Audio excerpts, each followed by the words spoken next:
बहुत ही सुंदर विग्रह थे। आप में से कितने भक्तों ने गोविंद देव जी के दर्शन किए? चलिए, तो आप भक्तों से क्वेश्चन है कि गोविंद देव जी जब प्रकट हुए तो बहुत ही सुंदर थे। उनका मुखारबिंद, मैंने तो एक बार बहुत सुंदर तरीके से भक्तों की कृपा से बहुत अच्छे तरीके से दर्शन किए थे जयपुर में, ठीक है, मंगला आरती के, एक ही बार किए। आज भी वो मंगला आरती के दर्शन मुझे याद है। जैसे कई बार होता है ना, व्यक्ति को कोई चीज ऐसी लगता है कि भाई बहुत विशेष है और वो हृदय में बस जाती है, उसकी पता नहीं मेरे माइंड ने, बुद्धि ने, जो भी है उसकी फोटो खींच ली और वो फोटो अभी भी दिमाग में है। तो उनका कलर कैसा है? जो गोविंद देव जी का जो कलर है, मंगला आरती में किसी ने दर्शन किए? मंगला आरती में, मंगला आरती में ओके, कोई ने किया, ठीक है, वेरी नाइस, सौभाग्यशाली हैं सभी आप सब लोगों ने लेकिन गोविंद देव जी के दर्शन किए। तो भगवान का कलर कैसा है? गोविंद देव जी का कलर कैसा है? सांवला। भगवान तो सांवले ही होते हैं, नहीं जैसे भगवान सांवले होते हैं लेकिन कलर जैसे विग्रह है ना, विग्रहों का कलर कौन सा है? यस गुरु जी, आपने तो मंगला आरती का दर्शन किए हैं। इतना ज्यादा भाव नहीं है लेकिन ओके, ब्लैक। और किसी भक्त ने और दर्शन तो और किए? ब्लैक। और भगवान क्या है? भूरे, ब्राउन कलर के। गोविंद देव जी का जो कलर है वो ब्लैक नहीं है, ब्राउन है, ठीक है। मुझे जब मैंने सोचा, मैं कह रहा हूँ ना, मैंने एक ही बार दर्शन किए हैं और वो पिक्चर क्लिक है, मैंने सोचा कि भगवान का दिमाग में, जब तक मैंने पढ़ा सुना नहीं था तब तक मैं भी सोचता था कि भगवान तो ब्लैक कलर के ही होते हैं, स्टोन तो ब्लैक कलर का ही आता है, ब्लैक ही होगी, मन में धारणा थी। लेकिन जब मैंने दर्शन किए, जब मैं उन विग्रहों के दर्शन करता था माइंड में भी, तब भी मुझे लगता था कि भगवान का जो कॉम्प्लेक्स है वो ब्राउनिश क्यों है, हल्का मंगला आरती में, क्योंकि वो बिल्कुल श्रृंगार नहीं होता ना, तो मैंने हल्का ब्राउनिश क्यों है, मुझे आज भी वो दर्शन याद है। मैंने कहा तो पता नहीं है, तो भक्त, अभी देखना ये कैसे पता लगा, कोई भक्त बताएगा तो पता लगेगा या फिर शास्त्र पढ़ने पड़ेंगे।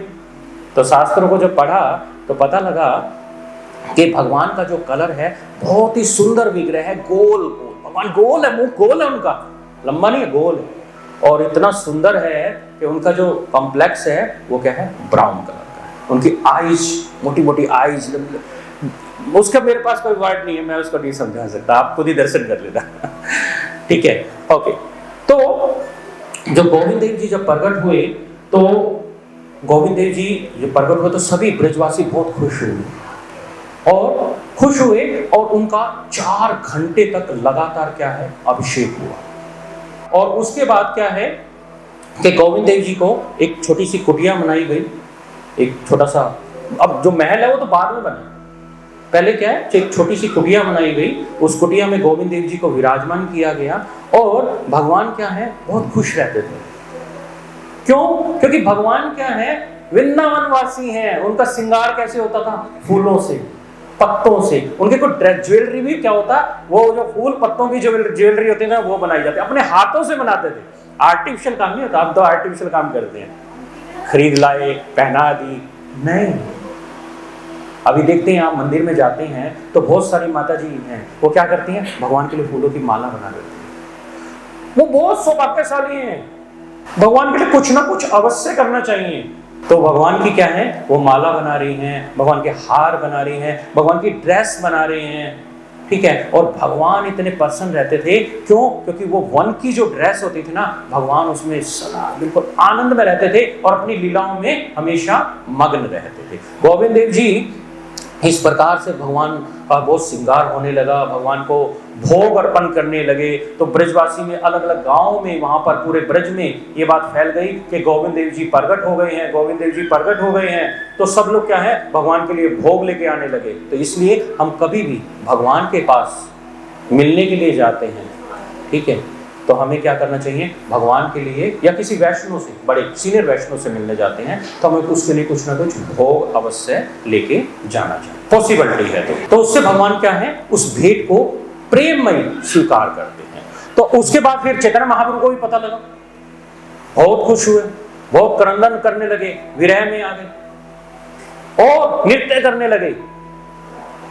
तो चैतन्य महाप्रभु जब नृत्य करते थे तो उनके नृत्य करने से क्या होता था, अष्ट विकार उत्पन्न हो जाते थे, उनके हाथ बहुत बड़े बड़े हो जाते थे, निकलने को हो जाते, ऐसे निकल गए हाथ, नीचे तक मिल जाते थे उनके हाथ। और वो क्या है, उनकी हालत जो होती थी, आंसू की धारा बहती थी। तो उनका जो विरह था, कि वो विरह किनका था, राधा रानी।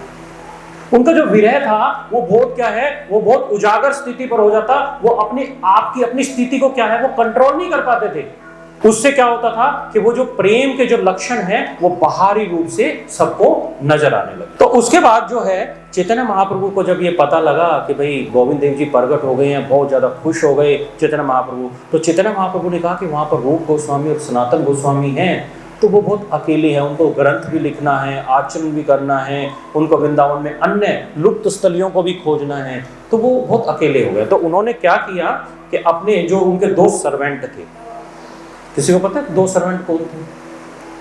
चैतन्य महाप्रभु के दो सर्वेंट थे, एक तो गोविंद थे, प्रमुख गोविंद, और दूसरे काश्वेश्वर पंडित। ठीक है, दो उनके जो सर्वेंट थे, एक तो गोविंद थे जो उनके साथ दक्षिण भारत की यात्रा में भी गए थे, और एक काश्वेश्वर पंडित जो है वो चैतन्य महाप्रभु के पास हमेशा रहते थे, उनकी सेवा करते थे। वो चैतन्य महाप्रभु का विरह एक पल के लिए भी बर्दाश्त नहीं करते थे। तो जब पता लगा गोविंद देव जी आ गए हैं तो भी रूप गोस्वामी जी पास जो हैं वो अकेले हो जाएंगे, तो उन्होंने आदेश दिया, क्योंकि जो काश्वेश्वर पंडित हैं वो अर्चा विग्रहों की सेवा में क्या है, परफेक्ट है। तो चैतन्य महाप्रभु तो उन्हीं को भेजेंगे ना जिनको भी थोड़ा पता है, जो नॉलेज है, जो सेवा, उनका सेवा का भाव अलग है। तो उन्होंने क्या किया, उन्होंने काश्वेश्वर पंडित जी को जो है वो नियुक्त किया। फिर काश्वेश्वर पंडित बोले नहीं, नो, बोले मैं वहां पर गोविंद की सेवा करने जाऊंगा, मेरे सामने तो यही कृष्ण है, मैं यहीं पर ही सेवा कर रहा हूं, तो आप मुझे इतनी दूर क्यों भेज रहे हैं, मैं आपका विरह बर्दाश्त नहीं कर पाऊंगा। तो फिर चैतन्य महाप्रभु ने कहा नहीं, आपको क्या करना है, सेवा करनी है। नो, बोले नहीं, लेकिन मैं आपका विरह नहीं बर्दाश्त कर पाऊंगा। तो चैतन्य महाप्रभु ने एक विग्रह प्रकट किए थे, जिन विग्रहों का नाम था गौर गोविंद। ठीक है ना, तो गौर गोविंद के विग्रह जो है वो जयपुर में भी हैं। तो जो विग्रह हैं उनको प्रकट किया, और वो प्रकट करके और कहा कि आप इन विग्रहों की सेवा करना, जब भी तुम इनकी सेवा करोगे और मुझे बुलाओगे तो मैं प्रकट हूं। तो चैतन्य महाप्रभु बहुत अपने भक्तों की बहुत प्रेममयी जो सेवा को स्वीकार करते थे, और उनके जो विरह को उसको हमेशा समझते थे। और कौन थे, एक और भी थे, गौरीदास पंडित, उनको भी ऐसे विग्रह दिए थे, गौर निताई जी के विग्रह दिए थे उनको। ठीक है, तो ये गौर गोविंद जी के विग्रह दिए थे, और साथ में फिर उन्होंने कहा कि जो काश्वेश्वर पंडित जो हैं वो जाएं, और साथ में बोला कि आप क्या कीजिए, ये जो रघुनाथ भट्ट, हम 6 गोस्वामी ना, उसमें रघुनाथ दास गोस्वामी, एक रघुनाथ भट्ट गोस्वामी। ठीक है, जो रघुनाथ भट्ट गोस्वामी हैं उनको भी बोला कि आप भी क्या कीजिए, आप भी इनका सहयोग करने के लिए आप भी वृंदावन जाइए। ठीक है, तो उनको भी क्या है, वृंदावन चैतन्य महाप्रभु ने भेज दिया। तो उनको, वो भी बहुत सेवक थे भगवान के, बहुत अच्छी सेवा करते थे। तो उनके पास तो कोई विग्रह नहीं थे, निजी विग्रह नहीं थे उनके पास। तो उनके निजी विग्रह कौन से थे? देखिए विग्रहों की कितनी इंपॉर्टेंस है, एक बता रहे हैं ना, हर चीज को, एक एक चीज को खोल के बता रहे हैं चैतन्य महाप्रभु कि निजी विग्रह मतलब सेवा तो करनी है ना।